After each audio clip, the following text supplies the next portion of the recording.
Good day, everyone. Welcome to the 22nd series, Porcelain and Volcano, from the Logic of Sense. This chapter is very much connected to the previous chapter, but it's almost like the inverse aspect of it.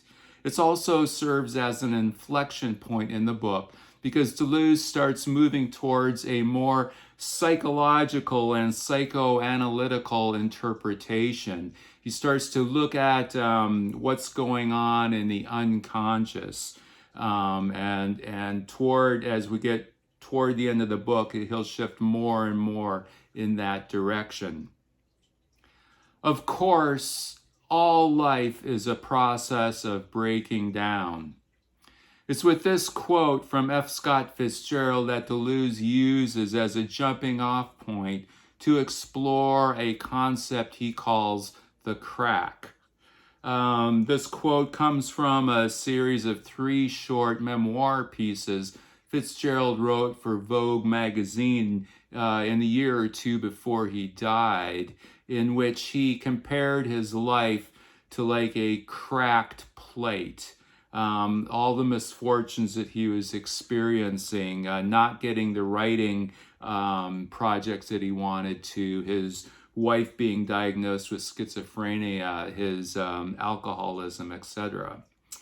So that's the porcelain part of the chapter title. The volcano part refers to a book called Under the Volcano by Malcolm Lowry, which looks at this concept of the crack in a slightly different way. Both Fitzgerald and Lowry, their crack was the result of alcoholism. And this is the angle Deleuze takes to look at their works. And this crack isn't a completely bad thing in Deleuze's formulation of it.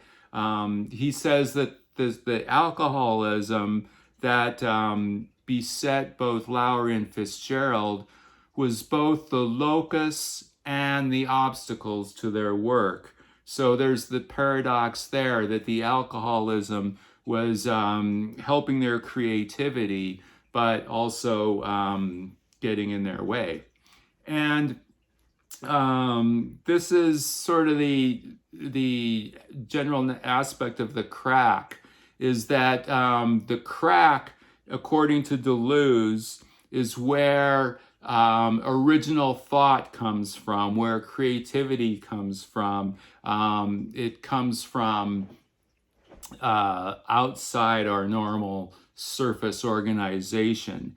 He'll say that the crack is a unique surface event. So the crack is neither internal nor external. Rather, it exists at the frontier between the two, which I take to mean it can be both internal and external. It's the meeting point of the internal and external. The crack is incorporeal, imperceptible, and ideational. However, the crack, when it starts to manifest, when it starts to open up, like in the case of Fitzgerald and Lowry, inscribes itself into the depths of its body and basically compromises the health of the body. So Deleuze wants to know, is it possible to get the benefits of the crack and the edges of the crack without succumbing to the destructive aspects of it as it gets ingrained in our body? Are we able just to keep the idea of the crack there without basically falling into it? Deleuze wants to know how we can use the crack without descending into the nonsense of the depths, without being overwhelmed, without the surface organization being drowned out by the noise of the depths. Deleuze will compare the pure event of the crack with that of how Maurice Blanchon looked at death in the previous chapter, whereas there were 2 aspects of death.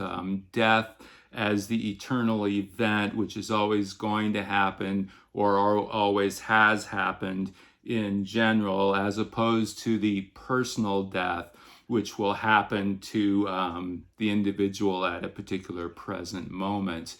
And he's going to bring up that Blanchon uses the idea of suicide as somehow finding a freedom from death, because according to this reasoning, which I find fallacious, suicide, when you're committing suicide, you're no longer not knowing when it's going to happen. You have the freedom to actually do that.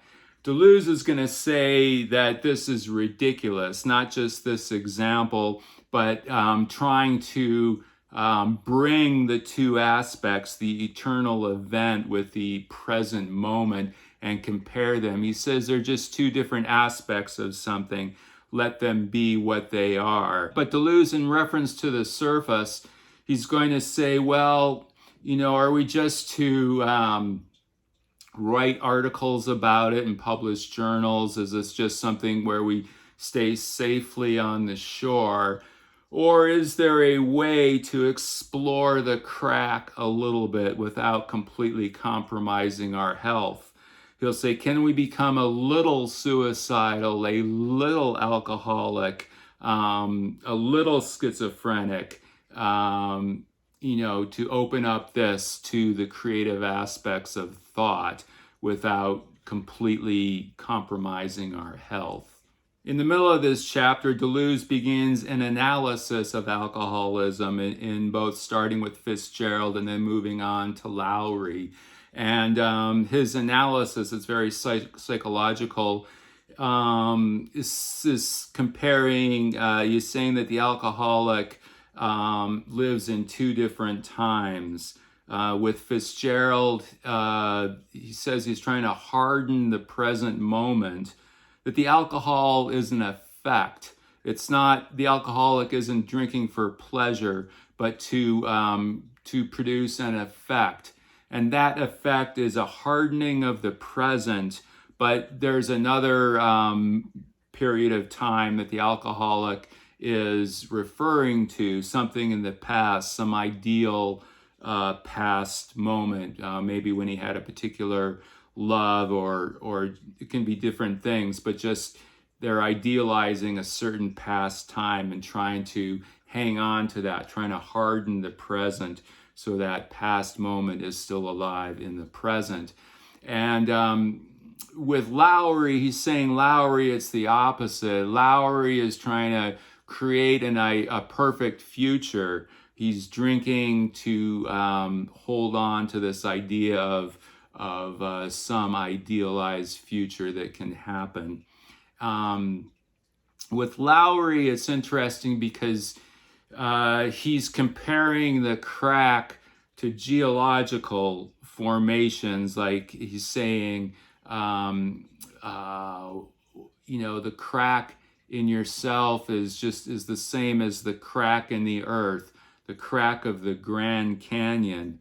And then he'll quote something from Under the Volcano, which has to do with stones and geological formations. So that's kind of a interesting aspect of this to be explored. But it's not only alcoholism that can produce the crack in the body. It's just something deeply inscribed in the body. So for Artaud, it was his schizophrenia. Also from Nietzsche, it was their schizophrenia. The crack opened it up, and the schizophrenia got inscribed into their body and compromised their health. So Deleuze wants to know, is there a way to benefit from the revelations that drugs and alcohol can bring without compromising our health, while still maintaining what he calls the great health, the grand health? This chapter connects with the previous chapter because the crack and how it's inscribed into the body has to do with counter-actualizing the pure event of whatever is making that crack. I'll just quote from the end of this series about the importance of counter-actualization. the eternal truth of the event is grasped only if the event is also inscribed in the flesh. But each time we must double this painful actualization with a counter-actualization, which limits, moves, and transfigures it. Deleuze hopes that we can get the benefits from drugs and alcohol, the revelations they produce, relive them and bring them to the surface without actually having to participate in those substances, without using them. He then quotes Burroughs, William S. Burroughs, to that effect, that Burroughs wrote at the end of one of his books, if only we could get the beneficial effects of the drugs without chemical means. And then after saying that, paradoxically, Deleuze will end this chapter by saying, a strafing of the surface in order to transmute the stabbing of bodies. O psychedelia. For the esoteric side of this chapter, porcelain is a word that Deleuze came up with. It doesn't appear in Fitzgerald's memoirs. Porcelain communicates more the fragility, something that can be easily cracked. So you wouldn't know about this crack up as much unless you read Fitzgerald's memoir. And, you know, they're very short, and I'll link to them. And they communicate someone losing sense, their life losing sense. It's because it's comparing like the vitality. You see that their life force, their vitality is going out. It's very evident in that writing. Now, with Under the Volcano, that's an extremely magically inspired text. A fellow named Charles Stanfield Jones, also known as Frater Acod, was Malcolm Lowry's magic teacher, and there's a great deal of magic, and thelema appears in Under the Volcano. Even in the quote that Deleuze uses in this series, mentions the thaumaturgy of stones.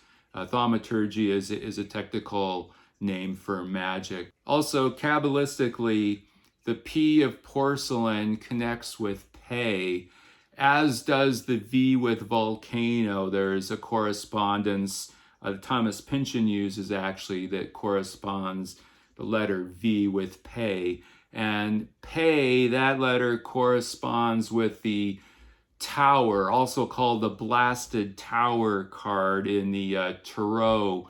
And that card is the best example of this concept of the crack. And with all that, we'll see you next time. Thank you.